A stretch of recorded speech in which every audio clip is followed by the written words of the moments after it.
నమస్కారం, సుఖీభవకు స్వాగతం. ఈ రోజు సుఖీభవలో కిడ్నీల్లో రాళ్లకు కోతలేని చికిత్స. గంటల తరబడి కూర్చునే ఉంటున్నారా? దిండ్లు దుప్పట్లు ఉతక్కపోతే ఇక్కట్లే. మధుమేహాన్ని పూర్తిగా మాయం చేయొచ్చా? ఇంకా హెల్త్ టిప్. కిడ్నీల్లో రాళ్లు ఉన్నప్పుడు వాటిని తొలగించుకోవటానికి సర్జరీ దాకా వెళ్లేందుకు మనలో చాలా మందికి మనసొప్పదు. నీళ్లెక్కువగా తాగడమో లేదంటే మందుల సాయం తీసుకోవాలని అనుకుంటారు. వీటితో కూడా ఫలితం లేనప్పుడు మాత్రమే అయిష్టంగా ఆపరేషన్కు సిద్ధపడుతూ ఉంటారు.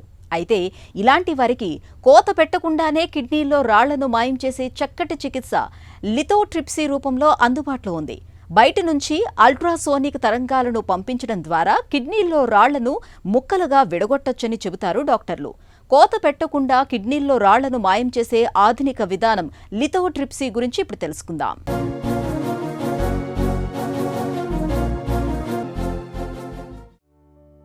కిడ్నీలో రాళ్లు ఉన్నాయని పరీక్షల్లో తేలగానే మనలో చాలామందికి గుండెల్లో రాయి పడ్డట్టుగా అవుతుంటుంది. వాటిని ఎలా తొలగించుకోవాలా అని అనుక్షణం మదన పడుతూ ఉంటారు. సాధారణంగా కిడ్నీలో రాళ్లుంటే కాస్త నీళ్లు ఎక్కువగా తాగి మందులు వాడమని చెబుతూ ఉంటారు డాక్టర్లు.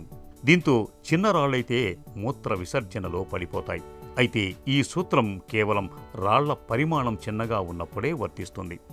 మరి కిడ్నీలో రాళ్లు బాగా పెద్దగా ఉంటే ఏం చేయాలి? సర్జరీకి వెళ్లాల్సిందేనా? అయితే కిడ్నీలో రాళ్లను తొలగించేందుకు అన్ని సందర్భాల్లోనూ సర్జరీ అవసరం లేదు. లిథోట్రిప్సీ వంటి ఆధునిక పద్ధతుల సాయంతో ఒంటిపై ఘాటు పెట్టకుండానే బయట నుంచే కిడ్నీలో రాళ్లను మాయం చేయొచ్చని చెబుతారు డాక్టర్లు. అసలేమిటి లిథోట్రిప్సీ? ఈ విధానం ఎలా ఉంటుంది? కిడ్నీలో స్టోన్స్ అనేటివి కిడ్నీలోనే కాకుండా, కిడ్నీలో ఉంటే అది రీనల్ స్టోన్స్ అంటారు, కిడ్నీ నుంచి వచ్చే ట్యూబ్లో ఉంటే అది యూరిట్రిక్ స్టోన్స్ అంటారు, బ్లాడర్ అంటే యూరినరీ మూత్రాశయంలో ఉంటే అది వెజైకల్ స్టోన్స్ అంటారు. సో ఈ మూడు భాగాల్లో ఎక్కడైనా ఈ స్టోన్ అనేది ఎక్కడైనా ఉండొచ్చు, ఎక్కడైనా ఇరుక్కోవచ్చు, దేనికన్నా మనం ట్రీట్మెంట్ చేయాల్సిన అవసరం రావచ్చు. ఈ లిథోట్రిప్సీని 2 రకాలుగా డివైడ్ చేస్తాం. అదేమిటి? Extra corporeal and intra corporeal. అంటే ఏమిటి? ఎక్స్ట్రా కార్పోరియల్ అంటే ఈ లిథోట్రిప్సీ అనే ప్రక్రియని బాడీ నుంచి బయట నుంచే మనం స్టోన్ని పగలగొట్టడాన్ని ఎక్స్ట్రా కార్పోరియల్ లిథోట్రిప్సీ అంటాం. రెండవది ఏమిటి? Intra corporeal lithotripsy. Intra corporeal అంటే బాడీ లోపలే ఆ స్టోన్ని పగలగొట్టడాన్ని ఇంట్రా కార్పోరియల్ లిథోట్రిప్సీ అంటారు. So intra corporeal shock wave lithotripsy చేయడానికి మనం స్టోన్ దాకా వెళ్లాల్సిన అవసరం ఉంటుంది. అంటే మూత్రనాళంలో, మన మూత్రాశయంలో స్టోన్ ఉందనుకోండి, మూత్రనాళంలో ద్వారా ఎండోస్కోప్ వేసి ఆడ మూత్రాశయంలో స్టోన్ని చూస్తే దాన్ని పగలగొట్టే అవకాశం. లేక ఈ యూరిటర్లో కిడ్నీ నుంచి వచ్చే ట్యూబ్లో ఏదైనా స్టోన్ ఉందనుకోండి, యూరిట్రోస్కోప్ అనే ఎండోస్కోప్ అక్కడ వరకు వెళ్ళి దాన్ని స్టోన్ని పగలగొట్టడం యూరిట్రోస్కోపిక్ లిథోట్రిప్సీ అంటాం. అదే కిడ్నీ లోపల ఉందనుకోండి, ఈ మూత్రనాళంలో అయినా వెళ్ళొచ్చు, లేక ఈ బయట నుండి ఒక నీడిల్ వేసి ఒక చిన్న ఎండోస్కోప్ని కిడ్నీలోకి వేసి దాన్ని ఆ స్టోన్ని చూసుకుంటా దాన్ని పగలగొట్టడం అనేది చేయొచ్చు. దాన్ని RARS అన్న అంటాం, లేకపోతే పర్క్యూటేనియస్ లిథోట్రిప్సీ అన్న అంటాం. కిడ్నీలో రాళ్లను తొలగించటానికి ప్రస్తుతం మందులు, లిథోట్రిప్సీ, సర్జరీ అనే 3 రకాల చికిత్సా విధానాలు అందుబాటులో ఉన్నాయి. రాళ్ల పరిమాణం చిన్నగా ఉన్నప్పుడు నీళ్లు ఎక్కువగా తాగటం, మందుల సాయంతో వాటిని కరిగించుకోవచ్చు. రాళ్ల పరిమాణం మరీ పెద్దగా ఉన్నప్పుడు సర్జరీ వరకు వెళ్లాల్సి ఉంటుంది. ఇక రాళ్ల పరిమాణం మధ్యస్థంగా ఉన్నప్పుడు, అవి కిడ్నీల నుంచి మూత్రాశయానికి వెళ్లే నాళాల్లో ఇరుక్కుపోయినప్పుడు లిథోట్రిప్సీ పద్ధతి బాగా అనుకూలంగా ఉంటుంది. ఈ చికిత్సలో భాగంగా ఓవైపు ఫ్లోరోస్కోపీ సాయంతో రాళ్లను కంప్యూటర్ తెరపై చూస్తూ బయట నుంచి శబ్ద తరంగాల సహాయంతో కిడ్నీలోని రాయిని చిన్న చిన్న పలుకులుగా పగలగొడతారు. దాంతో అవి మూత్ర విసర్జన సమయంలో బయటకు వెళ్ళిపోతాయి. ఈ ప్రక్రియను extra corporeal shock wave lithotripsy అంటారు. చిన్న పలుకు లాంటి రాళ్లు బయటకు వచ్చే సమయంలో అవి మూత్రనాళాల గోడలలో ఒరుసుకుపోయి గాయం కాకుండా ఉండేందుకు మూత్ర విసర్జన మార్గం ద్వారా కిడ్నీలు మూత్రాశయానికి మధ్యన ఓ ట్యూబును వేస్తారు. దీన్ని యూరిటిక్ స్టెంట్ అంటారు. దీన్ని కొద్ది రోజుల వరకు అలాగే ఉంచుతుంటారు. చిన్న ముక్కలుగా మారిన ఆ రాళ్ల పలుకులన్నీ తొలగిపోయాక స్టెంట్ను కూడా తొలగిస్తారు. ఇప్పుడు ఆ స్టోన్ని పగలగొట్టడానికి కూడా కొన్ని రకాల ఎనర్జీలను వాడతాం. మామూలుగా కామన్గా వాడేటివి రెండే అండి. ఒకటి ఏంటంటే న్యూమాటిక్ ఎనర్జీ అంటాం. అంటే ఒక ప్రోబ్ ఇట్లా ఇట్ విల్ బి న్యూమాటిక్, అంటే ఒక గ్యాస్ చేంబర్ వల్ల అది మూమెంట్ వల్ల ఆ ప్రోబ్ మూవ్ అయ్యి దాన్ని పగలగొట్టడం జరుగుతుంది. ఇంకోటి లేజర్ ఎనర్జీ, అంటే లేజర్ బీమ్ని ఆ స్టోన్ మీద వేసినప్పుడు ఆ స్టోన్ ముందు ఒక వేపర్ బబుల్ అనేది క్రియేట్ అయ్యి ఆ వేపర్ బబుల్తో ఆ స్టోన్ పగలడం అనేది జరుగుతుంది. సో ఈ రెండు ఎనర్జీల ద్వారా ఈ స్టోన్ని పగలగొట్టడం అనేది జరుగుతుంది. సో ఈ extra corporeal shock wave lithotripsy చేసిన తర్వాత స్టోన్ పగిలినా ఆ ముక్కలు పెద్దవిగా ఉండొచ్చు, ఒక్కోసారి చిన్నవిగా ఉండొచ్చు. అవి మూత్రనాళంలోంచి బయటికి ఆటోమేటిక్గా దాని అంతటికే రావాల్సిన అవసరం ఉంటుంది. కాబట్టి పగలగొట్టడం వరకే మనం చేయగలుగుతాం, కానీ ఆ స్టోన్ బయటికి వెళ్ళగొట్టే ఛాన్సు మనలో ఉండదు, ఆ పేషెంటే చేయాల్సిన అవసరం ఉంటుంది. ఒక్కోసారి అది పగలగొట్టిన తర్వాత స్టోన్ అనేది బాగా బ్లాక్ అయిపోవడం, మళ్ళీ మేమేమన్నా ప్రొసీజర్ చేయాల్సిన అవసరం రావచ్చు. అందుకనే ఈ మధ్యకాలంలో ఎక్కువగా ఇంట్రాకార్పోరియల్ లిథోట్రిప్సీ అనేది చేయడం జరుగుతూ ఉంటుంది. అంటే మన కళ్ళ ముందే స్టోన్ని పగలగొట్టడం, వీలైతే ఆ కళ్ళ ముందే ఆ స్టోన్ని తీసేయడం, లేక సక్ చేసేయడం, ఎంత చిన్నది కంటే డస్ట్ లాగా చేసేసి దాని అంతటికి అదే బయటకు వచ్చేటట్టు వితౌట్ ఎనీ ప్రాబ్లం బయటకు వచ్చేటట్టు చేయడం అనేది ఎక్కువగా మనం చూడడం జరుగుతూ ఉంటుంది. అన్నంత మాత్రాన extra corporeal shock wave lithotripsy చేయటం లేదని కాదు, కానీ అది కొంతమందికి సెలెక్టివ్గా చేసి మిగతా వాళ్ళలో అంతా ఈ ఇంట్రాకార్పోరియల్ షాక్ వేవ్ లిథోట్రిప్సీ అంటే ఎండోస్కోప్ అనే విధానం ద్వారా స్టోన్ వరకు వెళ్ళి దాన్ని పగలగొట్టడం అనేది జరుగుతూ ఉంది. అల్ట్రాసోనిక్ షాక్ వేవ్ల సాయంతో కిడ్నీలో రాళ్లను చిన్న చిన్న పలుకులుగా విడగొట్టే లిథోట్రిప్సీ విధానం పూర్తిగా సురక్షితమైనది. ఆసుపత్రిలో చేరాల్సిన అవసరం ఉండదు. కోతలు, గాయాలు, రక్తస్రావం ఊసే ఉండదు. గంటల వ్యవధిలో చికిత్స తీసుకుని ఇంటికి వెళ్ళిపోవచ్చు. సర్జరీ అంటే భయపడేవారు, షుగర్, బీపీ, గుండె జబ్బులున్న ఎవరైనా ఈ పద్ధతి ద్వారా సులువుగా కిడ్నీలోని రాళ్లను తొలగించుకోవచ్చు. అయితే ప్రతి ఆపరేషన్లోనూ ఉన్నట్లే ఈ విధానంలోనూ కొన్ని సమస్యలు తలెత్తే అవకాశం ఉంటుంది. పలుకులుగా విడిపోయిన రాళ్ల శకలాలు కొన్ని కిడ్నీల్లో అక్కడే మిగిలిపోయే అవకాశం ఉంటుంది. అయితే ఇలా జరిగే అవకాశాలు తక్కువగా ఉంటాయి. కొన్ని సందర్భాల్లో కిడ్నీల దగ్గర రక్తస్రావం జరగవచ్చు. ఇన్ఫెక్షన్ సోకే ప్రమాదం ఉంటుంది. ఈ సమస్యలను నివారించుకోవటానికి నిపుణులైన వైద్యుల దగ్గర మాత్రమే లిథోట్రిప్సీ చికిత్స తీసుకోవటం అన్ని విధాలా మేలు. ఈ లిథోట్రిప్సీ అనేది చేసిన వాళ్ళలో చాలామందిలో మీరు ఏవైనా ఉంటారు, ఈ 50 to 60% వాళ్ళలో ఈ డబల్ డీజే స్టెంట్ అంటాం. ఆ డీజే స్టెంట్ అనేది పెట్టి మళ్ళీ 2-3 వారాలైన తర్వాత తీసేయడం జరుగుతూ ఉంటుంది. మీరు రెండు తెలుసుకోవాలండి. ఎప్పుడైనా కానీ మీకు ఎప్పుడైనా సరే మీకు ఇలాంటి ప్రొసీజర్ చేయించుకుంటే డాక్టర్ గారు నా బాడీలో ఏమన్నా స్టెంట్ ఏమన్నా ఉందా, అది ఉంది అంటే ఎన్ని రోజులకు ఒకసారి తీయించుకోవాలి, ఈ క్వశ్చన్ మాత్రం తప్పకుండా అడగండి. నెంబర్ 2, ఇంకోటి తెలుసుకోవాల్సిన విషయం ఏంటంటే ఏ లిథోట్రిప్సీ ప్రొసీజర్ అయినా కానీ my clearance is complete or anything left behind, అంటే నా స్టోన్లంతా మొత్తం క్లియర్ అయిపోయినాయా లేక ఇంకా ఏమన్నా ఉన్నాయా లేదా అనేది ఎప్పుడు చెక్ చేసుకోవాలి. ఉన్నాయి అంటే ఇలా ఫాలో అప్ చేయాలి. ప్రతి స్టోను తీయాలి అని రూల్ ఏం లేదండి.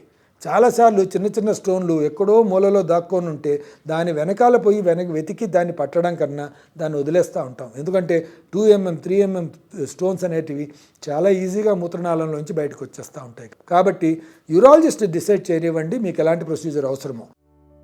కిడ్నీలో రాళ్ల సమస్య ఒక్కసారితో పోయేది కాదు. రాళ్లనేవి మళ్ళీ ఏర్పడుతుంటాయి. కాబట్టి కిడ్నీలో రాళ్లు ఏర్పడే పరిస్థితులు తలెత్తకుండా చూసుకోవాలి. రోజు మొత్తంలో సాధ్యమైనంత ఎక్కువగా నీళ్లను తాగుతూ ఉండాలి. విటమిన్ సి సమృద్ధిగా లభించే పుల్లటి పండ్ల రసాలని తాగటం మేలు. ఇవి కిడ్నీలో రాళ్లు ఏర్పడకుండా చూస్తాయి. రోజువారీ ఆహారం నుంచి తగినంత కాల్షియం అందకపోతే మూత్రంలో ఆక్జలేట్ రసాయనం స్థాయిలు పెరిగి ఆపై రాళ్లు ఏర్పడే అవకాశం ఉంటుంది. కాబట్టి ఆహారంలో కాల్షియం లభించే పాల పదార్థాలు ఉండేలా చూసుకోవాలి. ఉప్పును అధికంగా తీసుకుంటే మూత్రంలో కాల్షియం స్థాయిలు పెరుగుతాయి. కాబట్టి ఉప్పు వాడకం మితంగా ఉండాలి. మాంసాహారంతో మూత్రంలో యూరిక్ యాసిడ్ పెరుగుతుంది. కాబట్టి మాంసాహారాన్ని తగ్గించాలి. బీట్రూట్, చాక్లెట్, పాలకూర, తేయాకు, గింజపప్పుల వంటి వాటిలో ఆక్జలేట్ అధికంగా ఉంటుంది. కూల్ డ్రింకుల్లో ఫాస్ఫేట్ ఎక్కువగా ఉంటుంది. ఇవి 2 కిడ్నీలో రాళ్లు ఏర్పడటానికి దారితీసేవే. కాబట్టి వీటికి దూరంగా ఉండటం మేలు. హెల్త్ న్యూస్ మీకోసం.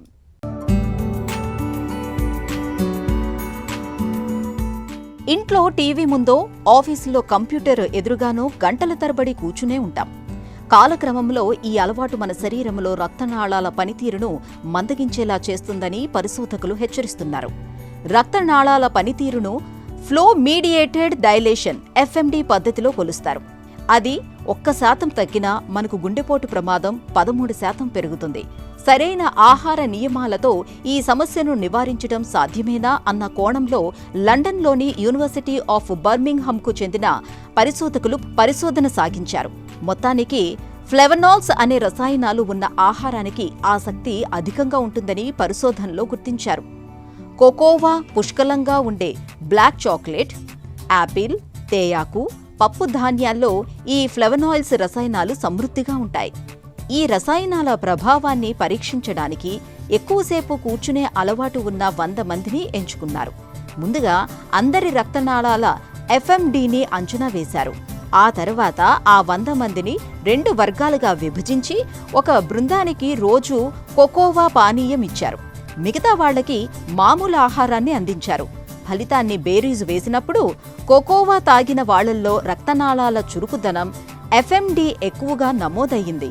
అందులో ఫ్లేవనాయిల్స్ రసాయనాలే ఇందుకు కారణమని పరిశోధకులు తేల్చారు. తీరిక లేకపోవటం వల్లో లేదా పనుల ఒత్తిడి వల్లో మనలో చాలామంది దుప్పట్లు, దిండ్లు, కవర్లు శుభ్రతను పెద్దగా పట్టించుకోరు. వారాలు, నెలల తరబడి వాటిని అలాగే వాడేస్తూ ఉంటారు. పక్క మీద అలాగే పడుకుంటూ ఉంటారు. నిజానికి మురికి పట్టిన, అపరిశుభ్రమైన దుప్పట్లు, బెడ్షీట్లు, దిండ్లు, కవర్లు మూలంగా దుర్వాసన మాత్రమే కాదు, వాటిలో ప్రమాదకరమైన బ్యాక్టీరియా, చర్మం తాలూకు మృతకణాలు కూడా పేరుకుపోతూ ఉంటాయి. ఫలితంగా మనకు చర్మవ్యాధుల తాకిడి పెరుగుతుందని హెచ్చరిస్తున్నారు డాక్టర్లు. ఈ నేపథ్యంలో అపరిశుభ్రమైన దిండ్లు, దుప్పట్లతో తలెత్తే సమస్యల గురించి ఇప్పుడు తెలుసుకుందాం.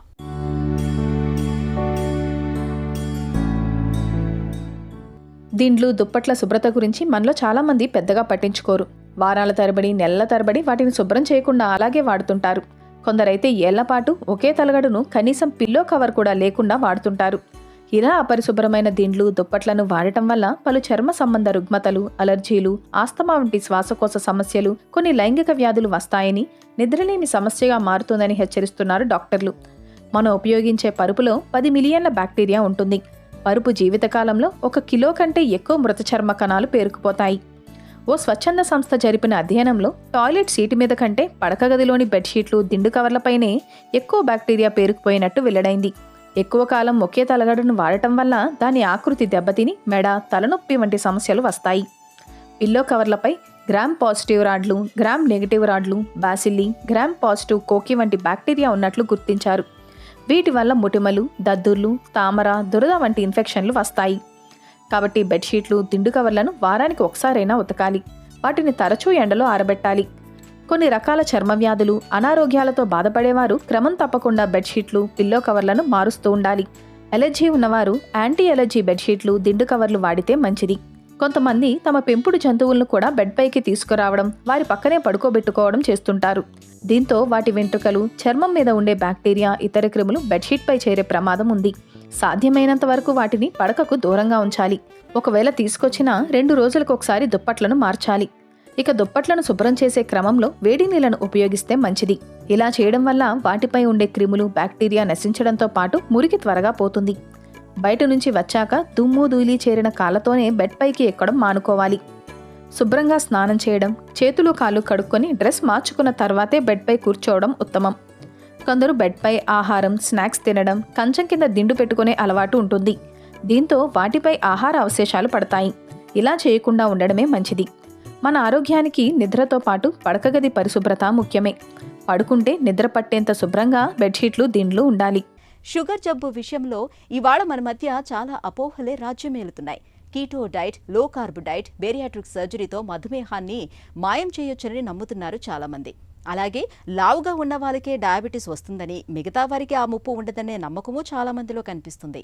అలాగే మధుమేహానికి జనరిక్ మందులు పనిచేయవని, షుగర్ వచ్చాక అన్నాన్ని పూర్తిగా మానేయాలనే నమ్మకాలు మనకు కనిపిస్తాయి. అసలు ఈ నమ్మకాల్లో నిజమెంత? ఆసక్తికరమైన ఈ నమ్మకాల గురించి డాక్టర్ గారిని అడిగి ఇప్పుడు తెలుసుకుందాం.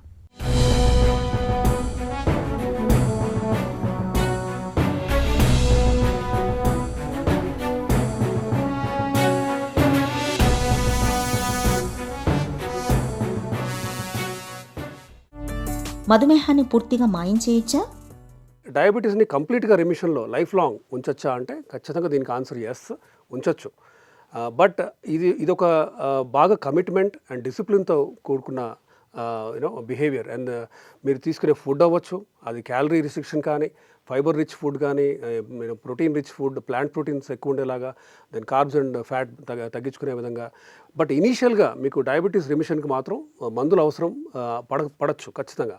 GLP-1 SGLT ఇన్హిబిటర్స్ ఇవి వాడిన తర్వాత మీ బాడీలో ఉన్న టోటల్ బాడీ ఫ్యాట్ పర్సంటేజ్ మీరు తగ్గించుకుంటూ కనుకపోతే కొంతమందిలో ఇన్ఫ్యాక్ట్ 6 to 7 out of 10 పేషెంట్స్లో మీకు డయాబెటీస్ వచ్చి ఓన్లీ 7-8 years అవుతుంది ఫర్ ఎగ్జాంపుల్, వీళ్ళలో డయాబెటీస్ రిమిషన్ అనేది సాధ్యం.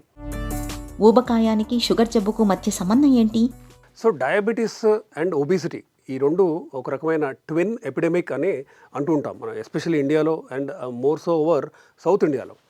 సో ఎందుకు అంటే ఇండియాలో ఉన్న డయాబెటిక్ పేషెంట్స్లో 10 మంది డయాబెటిక్ పేషెంట్స్ ఉంటే వాళ్ళలో 8 నుంచి 9 మంది ఓవర్ వెయిట్ ఆర్ ఒబీస్ ఉన్నవాళ్లే. అంటే వీళ్ళ BMI 25 or more ఉంది. సో మీకు కనుక ఇప్పుడు ఆల్రెడీ 27 BMI ఉంది, మీకు డయాబెటీస్ ఉంది, ఇప్పుడిప్పుడే స్టార్ట్ అవుతుందని చెప్పారు. మీ 27 BMIని మీరు అఫ్కోర్స్ మనం హైట్ని మార్చుకోలేము కాబట్టి బరువు కనుక తగ్గించుకుంటూ వెళ్ళి మీ టోటల్ బాడీ ఫ్యాట్ పర్సంటేజ్ తగ్గించుకొని మీరు 22 రేంజ్ కనుక వస్తే మీకు షుగర్ లేకుండా ఉండే ఛాన్స్ చాలా ఎక్కువ. ఓకే, కొంతమందిలో 100% మనం రిమిషన్కి అచీవ్ చేయొచ్చు. సో ఇక్కడ వెయిట్ లాస్ కాన్సెప్ట్ అనేది వస్తుంది. అండ్ వీటిలో ముఖ్యంగా సెమాగ్లూటైడ్, టెర్జోపటైడ్, లిరాగ్లూటైడ్ ఇవి చాలా ఇంపార్టెంట్ మందులు. ఇన్ఫ్యాక్ట్ ఇవి యాంటీ ఒబిసిటీ మందులు అండ్ షుగర్ కూడా DCGI has approved in India. మధుమేహంతో కిడ్నీ జబ్బు ఎందుకు వస్తుంది? షుగర్ కంట్రోల్ సరిగ్గా లేనప్పుడు, ఎస్పెషల్లీ ఎఫెక్ట్ అయ్యే ఆర్గాన్స్లో ముఖ్యమైన ఆర్గాన్ కిడ్నీ. షుగర్ కంట్రోల్ సరిగ్గా లేనప్పుడు కిడ్నీ మీద ఒత్తిడి స్టార్ట్ అవుతుంది. కిడ్నీస్ ప్రోటీన్ని యూరిన్లో కన్సర్వ్ చేయలేకపోతుంటాయి. యూజువల్గా యూరిన్ ఆల్బ్యూమిన్ క్రియేటిన్ రేషియో అనే ఒక చిన్న టెస్ట్ స్పాట్లోనే మనకి డయాగ్నోస్ వచ్చేస్తుంది. సో ఎర్లీగా మనం డయాగ్నోస్ చేస్తే SGLT ఇన్హిబిటర్స్, GLP-1 ప్రెగ్నెన్సీ వీటి వాడకం ఖచ్చితంగా అవసరం. ఇవి వాడితే కూడా కిడ్నీ డిసీజ్ రాకుండా ఆర్ కిడ్నీ డిసీజ్ వచ్చే రిస్క్ని మనం తగ్గించుకోగలుగుతాము. దెన్ వీళ్ళలో బ్లడ్ ప్రెషర్ కనుక ఉంటే మనం ACE ఇన్హిబిటర్స్ ఆర్ ARB ఈ 2 క్లాసుల్లో ఒకటి ఖచ్చితంగా వాడాల్సిన అవసరం ఉంది, ఎస్పెషలీ BP ఉన్న డయాబెటిక్ పేషెంట్స్కి. ఇలా ఈ 2 క్లాసులతో పాటు ఫినెరనోన్ అనే ఒక మందు కూడా ఉంది. ఇది కూడా డయాబెటిక్ కిడ్నీ డిసీజ్ వచ్చే రిస్క్ని తగ్గిస్తుంది. ఆల్రెడీ వస్తే దాన్ని ఇంకా పెరగకుండా ఆ రిస్క్ని కూడా తగ్గించే విధంగా హెల్ప్ చేస్తుంది. మధుమేహులకు నొప్పి లేకుండా గుండెపోటు వస్తుందా? మనకి ఒకవైపు హార్ట్కి రక్త సరఫరా సరిగా లేనప్పుడు కూడా వీళ్ళలో సైలెంట్ MI, మయోకార్డియల్ ఇన్ఫార్క్షన్ అంటాం. అంటే సైలెంట్ హార్ట్ అటాక్స్ అనేవి అన్కంట్రోల్ డయాబెటిక్ పేషెంట్స్లో ఖచ్చితంగా మనం సాధారణంగా చూస్తూ ఉంటాం. ఇన్ఫ్యాక్ట్ మోర్ సో ఇన్ ఫీమేల్స్లో కూడా. సో దీనికి ఎందుకు వస్తుంది అంటే అఫ్కోర్స్ వీళ్ళకి నర్వ్ ఎండింగ్స్ అవ్వటం వల్ల సైలెంట్ హార్ట్ అటాక్స్ అనేవి అన్కంట్రోల్ డయాబెటిక్ పేషెంట్స్లో చాలా కామన్గా చూస్తుంటాం. సో దీన్ని తగ్గించడానికి మనం ప్రతి డయాబెటిక్ పేషెంట్కి మనం ఇవ్వాల్సిన మందుల్లో కొలెస్ట్రాల్ తగ్గించే మందు. అందుకే ఇంటిగ్రల్ ఒకవైపు షుగర్ కంట్రోల్, BP కంట్రోల్ చేస్తూనే కొలెస్ట్రాల్ తగ్గిస్తేనే మనకి వీళ్ళలో హార్ట్ అటాక్ రిస్క్ మనం తగ్గించగలం. కొంతమందిలో అన్కంట్రోల్ నుండి బాగా ఎక్కువ ఉన్నప్పుడు బ్లడ్ థిన్నర్ యాడ్ చేయాల్సిన అవసరం కూడా ఉంటుంది. బరువును తగ్గించే బేరియాట్రిక్ సర్జరీతో షుగర్ నయమవుతుందా? సో మెటబాలిక్ సర్జరీ అంటాము, దీన్ని బేరియాట్రిక్ సర్జరీ అని కూడా అంటుంటాము. సో వీటిలో చాలా టైప్స్ ఉన్నాయి.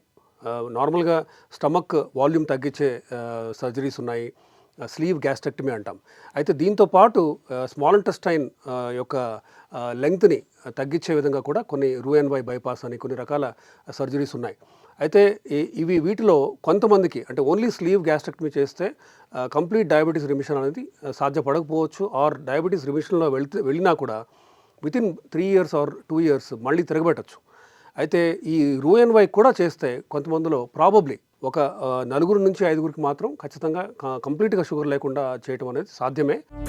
దీర్ఘకాలిక జబ్బులు ఉన్నప్పుడు మధుమేహులు ఎలాంటి జాగ్రత్తలు తీసుకోవాలి? షుగర్ ఉన్న వాళ్ళకి అఫ్కోర్స్ షుగర్ కంట్రోల్, దాన్ని హార్ట్ కిడ్నీని రక్షించే విధంగా మనం మందులు ఇవ్వాల్సిందే. కానీ బ్లడ్ ప్రెషర్ కంట్రోల్ చాలా ముఖ్యం. నార్మల్గా 140/90 ఆర్ మోర్ ఉంటేనే మనం BP మందులు ఇస్తూ ఉంటాము. డయాబెటిక్ పేషెంట్లో మాత్రం అది 130/85 ఈ కట్ ఆఫ్ అనేది స్ట్రింజెంట్గా ఉంటుంది. పైగా ఏ మందులు ఇస్తున్నాము BP కంట్రోల్కి అనేది కూడా చాలా ముఖ్యం. టెల్మిసార్టాన్, ఓల్మిసార్టాన్ అయినా ఇవ్వాలి, ఆర్ ఇటువైపు ఎనలాప్రిల్ కానీ రామిప్రిల్ లాంటి మందులైనా ఖచ్చితంగా ఇవ్వాలి ఒక డయాబెటిక్ పేషెంట్లో. ఎందుకంటే ఇవి ఇస్తేనే హార్ట్ని కిడ్నీని కూడా మనం రక్షించవచ్చు అని ప్రూఫ్ ఉంది కాబట్టి. ఇకపోతే cholesterol control in diabetic patient ఇది ఖచ్చితంగా అవసరం. లిపిడ్ ప్రొఫైల్ కనుక చూస్తే LDL, total cholesterol, VLDL, triglycerides ఇవన్నీ కూడా బ్యాడ్ కొలెస్ట్రాల్. మంచి కొలెస్ట్రాల్ హెచ్డిఎల్ ఎక్కువ ఉండాలి, LDL, ట్రైగ్లిజరైడ్స్ ఇవన్నీ కూడా తగ్గాలి. సో LDL అప్పర్ లిమిట్ అంటే మ్యాక్సిమం మీకు ఎంత ఉండొచ్చు అంటే 70 ఉండొచ్చు. అలా ఉండే విధంగా మీరు కొలెస్ట్రాల్ తగ్గించే మందులు రోజ్వాస్టాటిన్ అవ్వచ్చు, తో పాటు ఫీనోఫైబ్రేట్ లాంటి మందులు వాడాల్సిన అవసరం ఉండొచ్చు. దెన్ ఈ డోస్ కూడా 10 నుంచి 20 mg పెంచాల్సిన అవసరం రావచ్చు. సో 70 ఉండేలాగా మీరు చూసుకోవాలి. క్యాన్సర్ స్క్రీనింగ్ కూడా ఒక diabetic patient or obese diabetic patient లో ముఖ్యం. ఫ్యామిలీ హిస్టరీ కనుక స్ట్రాంగ్గా ఉంటే మీకు రిస్క్ పెరుగుతుంది కాబట్టి పీరియాడిక్గా క్యాన్సర్ స్క్రీనింగ్ కూడా ఒక డయాబెటిక్ ఒబీస్ పేషెంట్లో ముఖ్యం అండ్ చాలా అవసరం ఇది. మధుమేహులకు జనరిక్ మందుల్ని వాడొచ్చా? సో జనరిక్ మెడిసిన్స్ మీద కూడా చాలామందికి కొన్ని డౌట్స్ అవి ఉన్నాయి. 100% ఇది అని చెప్పలేము, ఎందుకంటే కొన్ని జనరిక్ మందులు పనిచేస్తున్నాయి, కొన్ని పనిచేయట్లేదు. సో ఏవి పనిచేస్తాయి, ఏవి చేయవు అనేది మీరు మీ డాక్టర్తో మాట్లాడి డిస్కస్ చేయండి. ఎందుకంటే విచ్ కంపెనీ జనరిక్స్ పనిచేస్తున్నాయి, విచ్ పనిచేయట్లేదు అనేది దాని మీద ఒక clear cut guideline or ఒక యూనిఫామ్ కన్సెన్సస్ అనేది సోఫార్ లేదు. మధుమేహులకు లో గ్లైసెమిక్ ఆహారాలు ఎందుకు మంచివి? బ్రౌన్ రైస్ ఇది బెటర్. ఎందుకు అంటే తినగానే జీర్ణం అవ్వకుండా ఇంటెస్టైనల్ ట్రాన్సిట్ టైం ఎక్కువ ఉండేలాంటి ఫుడ్స్ని మనం ఎంకరేజ్ చేయాలి. అంటే ఒకవైపు ఫైబర్ ఎక్కువ ఉండాలి, ఇంకోవైపు కాంప్లెక్స్ కార్బ్స్ ఎక్కువ ఉండాలి. మల్టీగ్రెయిన్తో చేసిన roti for example jowar, sorghum, bajra ఇవన్నీ కూడా తీసుకుంటే మీకు తినగానే వచ్చే స్పైక్, దాని పోస్ట్ ప్రాండియల్ స్పైక్ అంటాం, అవి మనం తగ్గించుకోవచ్చు, బ్లంట్ చేయొచ్చు. బట్ ఓవరాల్గా glycemic index wise lower the GI, lower glycemic index foods ఖచ్చితంగా బెటర్. మధుమేహం విషయంలో అవగాహనే కీలకం. పొరపాట్లకు, అశ్రద్ధకు తావివ్వకుండా మందులు, ఆహారం, వ్యాయామాలు, పరీక్షల విషయంలో తగిన జాగ్రత్తలు తీసుకోవాలి. అప్పుడే మనం నిబ్బరంగా ఉండగలం. ఒక చిన్న చిట్కా మీకోసం. చలికాలంలో చర్మాన్ని ఆరోగ్యంగా ఉంచుకునేందుకు ప్రతినిత్యం రాత్రిపూట పడుకోబోయే ముందు ఆలివ్ నూనెతో చర్మాన్ని మృదువుగా మర్దన చేయండి. ఆలివ్ నూనెలోని విటమిన్ E చర్మానికి సమస్యలు తగ్గించి చక్కటి ఆరోగ్యంతో ఉంచుతుంది.